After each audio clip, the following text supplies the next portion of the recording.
If you've been wondering how to enable dark mode in the Evernote app, you're in the right place.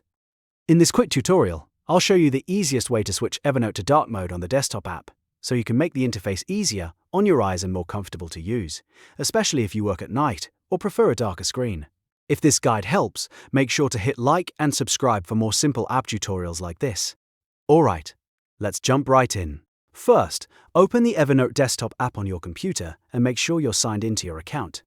Once you're on the main screen, look to the top left corner of the navigation menu and click your profile name. This is where Evernote keeps a lot of its account and app options, so this is the first place you want to check. After you click your profile name, a drop-down menu should appear.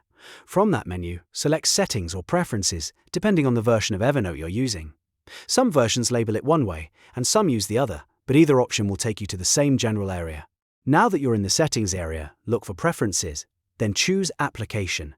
This section controls how the Evernote app looks and behaves on your device, including appearance options like the theme. Once you're inside the application settings, scroll until you see the Appearance or Theme option. Here, you should find the setting for dark mode. Change the theme to dark mode and Evernote should immediately update the app's appearance to a darker color scheme. If the change doesn't happen right away, give it a moment or restart the app if needed.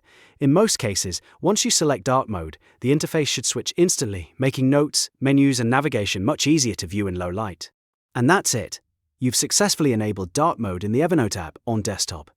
It only takes a few clicks, but it can make a big difference in your daily workflow and overall comfort. If this video helped you out, please give it a thumbs up and subscribe to the channel for more easy how-to tutorials. Thanks for watching, and I'll see you in the next one.